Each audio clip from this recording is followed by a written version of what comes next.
अस्सलामुअलैकुम, जज़ाकल्लाहु खैर। आप सब बहुत बहुत शुक्रिया कि आपने अपना कीमती वक्त निकाल के यहाँ हमारे पास आए और हमें सुनने के लिए।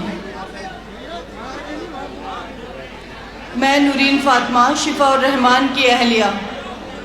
पिछले 5 सालों में मैंने यही अल्फाज उनके लिए सुने हैं।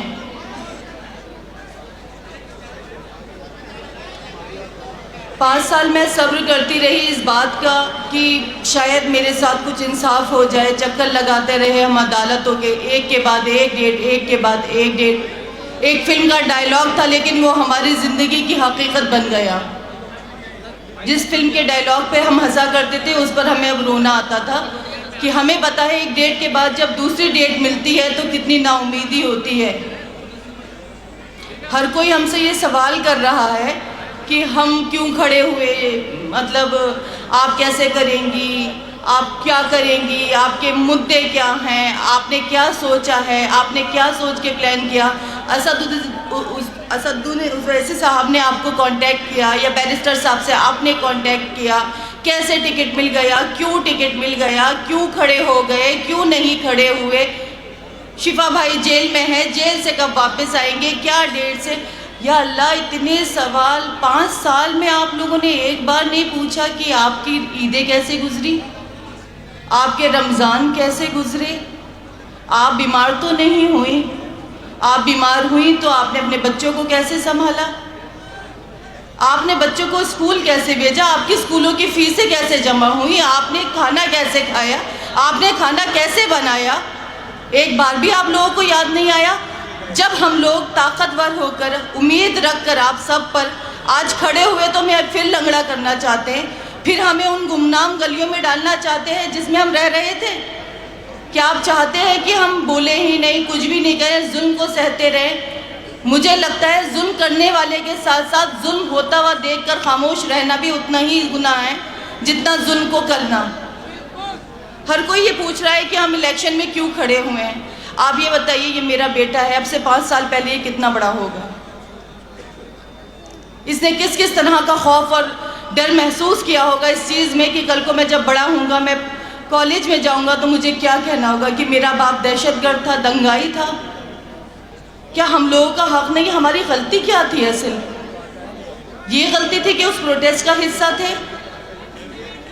जो चीज़ आज मैंने की है, जो आज मुझ पर सवाल उठा रहे, उन लोगों ने जो आज बैरिस्टर साहब पर सवाल उठा रहे कि उन्होंने आपको क्यों टिकट दिया, वोट काटने के टिकट दिया। अरे हम वोट काटने के लिए नहीं, हम जीतने के लिए खड़े हुए हैं। हमारा मकसद अगर अपनी आवाम को दुख देना होता तो शिफा और रहमान आज जेल में ना होता। कैसे आप हमारी एग्जिस्टेंस पे और हमारी सोच पे सवाल उठा सकते जबकि मेरा शौहर 5 साल से सिर्फ आप लोगों के लिए जेल में है। रोते रोते मेरे आंसू सूख गए, इंतजार करते करते उसकी माँ की आंखें सूख गई हैं। उम्मीदें हमारी ठंडी पड़ गई इस चीज़ के लिए कि कभी हमें इंसाफ मिलेगा। आज मैं आप लोगों के पास आई हूँ, आप बताइए क्या शिफा और रहमान गलत है?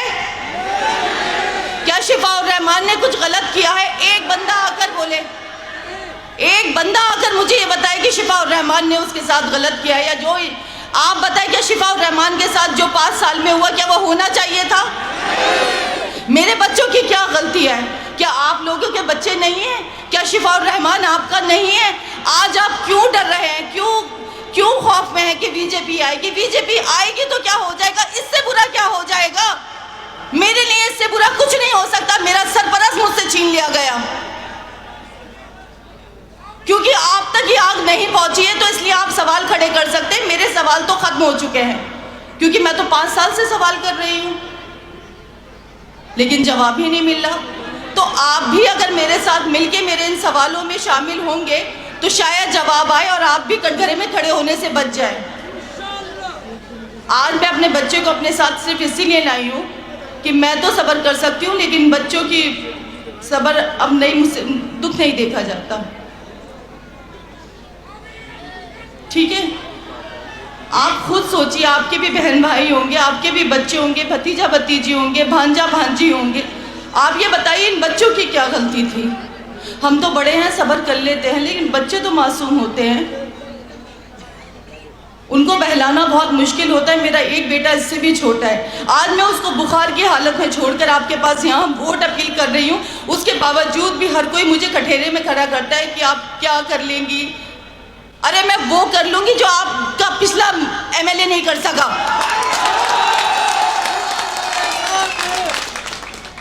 कम से कम आपसे झूठे वादे नहीं करूँगी। आपके सोचों से, आपके विचारों के साथ मिलके जैसा आप चाहेंगे इंशाल्लाह वैसा होगा। कम से कम इससे बेहतर ओखला होगा, इससे बेहतर ज़िंदगी होगी। उसमें एक सच्चाई और जज्बा होगा। आप भी मुतमईन होंगे और मैं भी मुतमईन होंगी अगर शिफा MLA होगा।